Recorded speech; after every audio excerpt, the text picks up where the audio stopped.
Hi everyone, this is Dr. Nitin Chhoda. Welcome to this important video, which is essentially the follow-up video to the glaring problems with the $400 a week unemployment benefit extensions, what you must know. Now, in the previous video on my channel, I went over a deeper analysis of the unemployment benefit extensions in the executive order.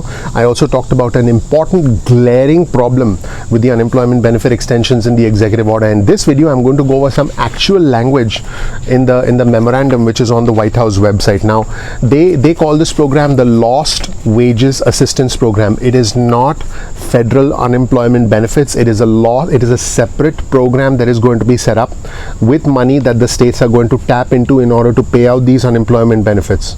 Now, imagine the states that are already completely overwhelmed, that are not able to keep up with their workload, having to set up an extra program. So, lost wages assistance is the key sentence, and why it appears that the action may not be through typical unemployment benefits.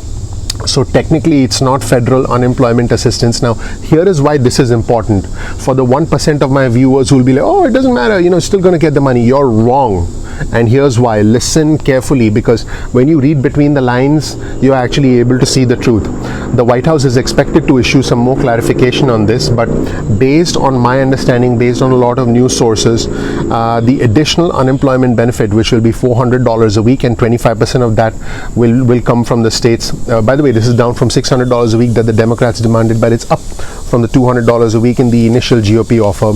This is going to be funded by two programs, the CRF program and the DRF program. Now, what is the CRF program? C stands for the illness, okay? So the CRF is the Illness Relief Fund, okay? So that's a CRF program. Now, the CARES Act included $150 billion with a B that was directed towards states, territorial, tribal, and some local governments through the name of the Illness Relief Fund, so through the CRF fund, and this was intended to cover costs incurred during the pandemic. Now, what's interesting is, according to the latest report from the Treasury Inspector General regarding state expenditures, more than $80 billion with a B of CRF funds remain available. So a significant portion is seemingly available. More than half that money is still available, and this money is actually supplementing the many billions of dollars states have received in other federal assistance. This is according to the memorandum on the White House website. Read it for yourself, okay? Such as the $8.8 billion in emergency assistance provided under the Stafford Act. So that is the CRF program. Now, keep in mind, this money, think of it this way: CRF, money with the states, or money provided to the states through the CARES Act. Think of it that way. That's it. Simple. Now, let's talk about something called DRF. Now, DRF is the Department of Homeland Security's Disaster Relief Fund. It's money that's set aside to help the country deal with hurricanes and disasters. Now, I want you to really think about this for a second. I did talk in another video about this hurricane season being one of the worst on record, and I saw one comment from somebody saying, oh, what do hurricanes have to do with pandemic relief? There are, when you don't see the full picture, that's when you're, like a rabbit with a carrot dangling in front of you and simply chasing the carrot. No, your master does not need a stick to hammer you on your behind. They're simply dangling a carrot and dangling you along. If this money, the Department of Homeland Security's Disaster Relief Fund, the DRF, is utilized and is essentially significantly exhausted, where's the money going to be to help us fight hurricanes? There are going to be hurricanes, and all of this is part of a big picture, because we are going to see a massive hurricane season. Anyway, the Department of Homeland Security's Disaster Relief Fund, DRF, has more than $70 billion in emergency assistance funding available. This is in the memorandum. Guess what? That money is something that we're going to need when hurricanes hit. It's not like we get an advance notification weeks and months in advance when hurricanes hit. Hurricanes can hit anytime. I lost power for 4 days in my home because of something that just happened and impacted the whole East Coast. So what the president wrote is, I'm hereby directing the Federal Emergency Management Agency, FEMA, to assist in providing benefits from the DRF, and I'm calling upon the states to use their CRF allocation to bring continued financial relief to Americans who are suffering from unemployment due to this pandemic. So here's the bottom line. CRF, which is the money from the CARES Act for states, and DRF, which is the money with FEMA to help fight hurricanes, that money is combined until some portion is exhausted. But that's not the important part. The important part is DRF plus CRF equals lost wages assistance. I'm going to repeat that one more time. DRF plus CRF equals lost wages assistance. Now the DRF is the federal component from FEMA for disaster relief, and the CRF is the state component that came to them through the CARES Act. DRF is approximately 75%. It is 75%, and the CRF is 25%. Now the states, now this is the important language that is going to that blew my mind, and that if you read the memorandum closely, you'll realize. It says here, states should also identify funds to be spent without a federal match should the total DRF balance deplete to $25 billion. Do you realize what that means? The DRF has approximately $70 billion. When that money from 70 billion goes down to 25 billion, the memorandum is basically saying, hey states, you are on your own, see ya. That is significant. I'm going to read the memorandum again. States should also identify funds to be spent without a federal match should the total DRF balance deplete to $25 billion with a B. Are you getting confused? Guess what? So will the states.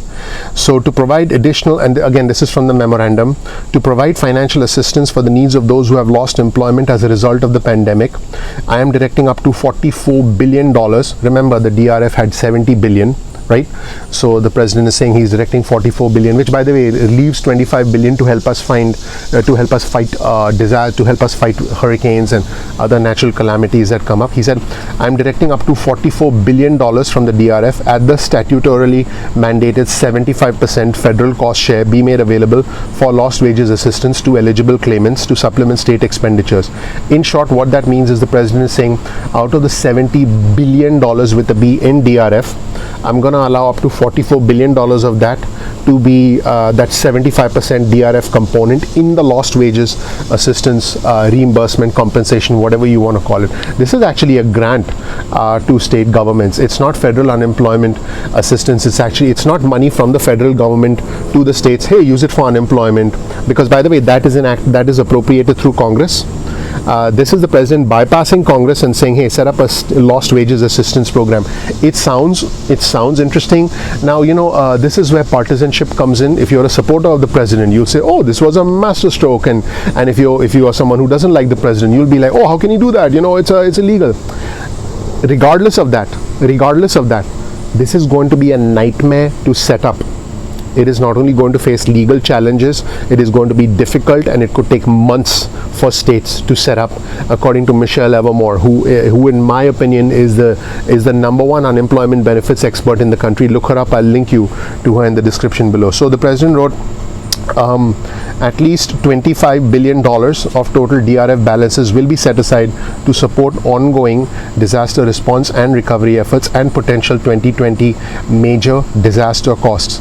I'm calling on states to use amounts allocated to them out of the CRF or other state funding. These are important words, or other state funding. Basically saying, well, you know, if the CRF is exhausted, you pay it. You're on your own. This is very interesting because this sets up a political, it sets up a financial gridlock down the road, because at the end it's going to come down to finger pointing when the funds run out. Hopefully there will be some sort of a consensus with Congress so the money comes in the way it's supposed to come in. But this is like applying a band-aid to a bullet wound. You know, that's what this is. And you know, it looks to some people like it might help, but I'll let you decide whether this makes sense. So I'm calling on states to use amounts allocated to them out of the CRF or other state funding to provide a temporary enhanced financial support to those whose jobs or wages have been adversely impacted by the pandemic. Okay, these funds, including those currently used to support state unemployment insurance programs, may be applied as a state's cost share with federal DRF funds. So this is the important part. These funds, we're talking about the CRF funds, which were which is money from the CARES Act, from the federal government given to the states. Let me repeat that: CRF, DRF. CRF state money 25%, DRF federal money 75%. Okay, from FEMA, intended to help us through natural disasters. These funds, including those currently used to support state unemployment insurance programs, may be applied as a state's cost share with federal DRF funds. Do you realize what that means? That means that the states are being told that once the CRF funds run out, okay, you use the money that you had for states, for the normal state you are, and you just pay the extra component, your component. And that just blows my mind when states themselves are running short of money. A lot of states across the country are actually going bankrupt. That's like me telling you, hey, here's $100 bill, I'm giving you the $100 bill, and let's say I had to give you an extra $20. Yeah, take the $20 out of that $100. I mean, think about that for a second. So again, the languages, this is important, guys. These funds, including those currently used to support state unemployment insurance programs, may be applied as a state's cost share with federal DRF funds. So on the one hand, the states are told use CRF and it'll run out, then you know what, figure it out on your own, and it's use DRF. Okay, and when DRF runs out, which by the way it will run out because this $45 billion is not a lot of money, because there's 30 million individuals who are unemployed. When the DRF money runs out, the states come up with the DRF component, the federal component, because again the language is that you will have to come up. States should also identify funds to be spent without a federal match should the total DRF balance deplete to $25 billion. Guys, I want you to really think about this, and I want you to think about the feasibility of this, because when you pull back the curtains and read between the lines, you'll see, oh Lord, that this is not a sustainable plan. Okay, all right. So the EO, the executive order, aims to provide $400 in weekly unemployment aid for millions of Americans, over 30 million Americans. Now, like I said, President Trump has said that 25% should be paid by the states, many of which are already dealing with major budget shortfalls. Further, it states that when the federal assistance runs out, the states are responsible for the entire $400 a week payment. The entire $400 a week payment. How are they going to do that? They are not going to be able to do that. Now, to ensure that those affected by loss of wages due to the pandemic continue to receive supplemental benefits ending no later than December 20, I believe it's a date in December, you can read the memorandum. States should also identify funds to be spent without a federal match, I've said this before, should the total DRF balance deplete down to 25 billion. We don't even have to talk about a December date when the funds run out, because the funds will run out way before that. There are some estimates that say that the funds will run out in approximately 5 weeks. So basically, here's the bottom line. So states, figure things out on your own when the federal money runs out. This is I don't want to use the word dangerous, but this is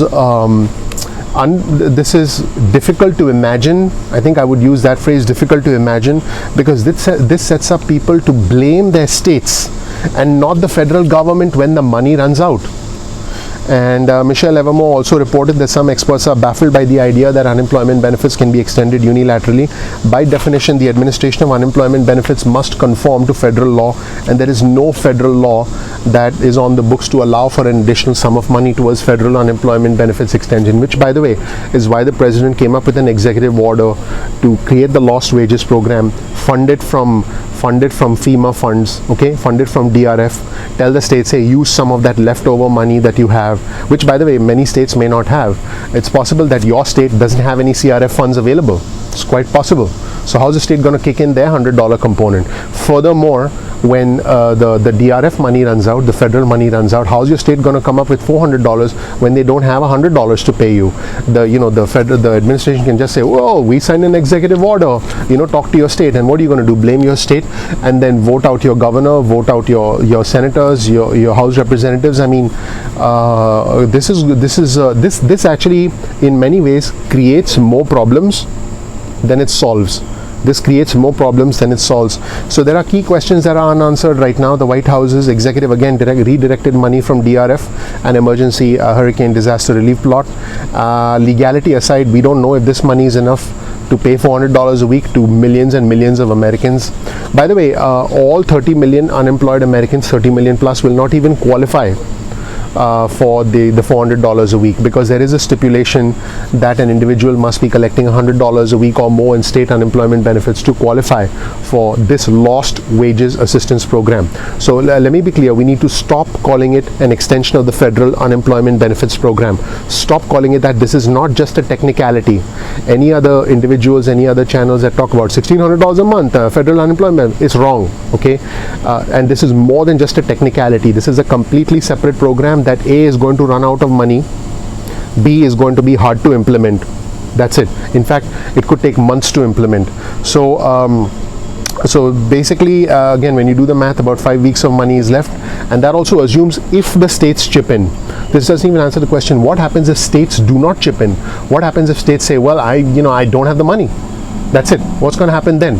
What if your state simply doesn't have the money? What if your state already has a complex, archaic, difficult unemployment benefit insurance program like Florida?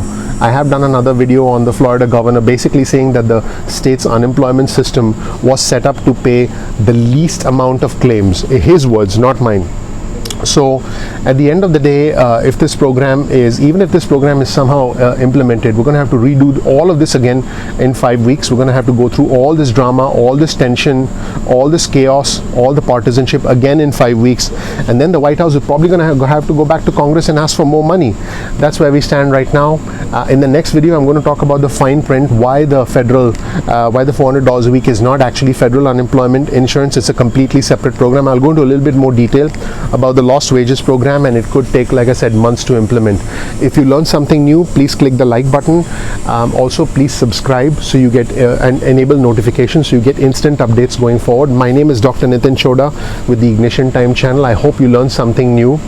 Please make sure that if you want to get alerts from us and important information from us, get your cell phone out, send a text message with the word ignition or with the word time to 70,000. So again, get your cell phone out, type out the word ignition or type out the word time, either one, and send a text message to 70,000 70000. You'll get added to our list to get breaking news alerts and other important announcements. And I do it as I get the time. I actually have my team send it out, and my team's not here on the weekend, so I tell them and then they send it out. You can opt out at any time, and also you'll be getting emails from us if you agree to a disclaimer, and again, you can opt out at any time. We release videos at 2 p.m. East Coast time most days of the week. Thank you so much for watching. We'll see you in the next video at Ignition Time. Take care. Bye.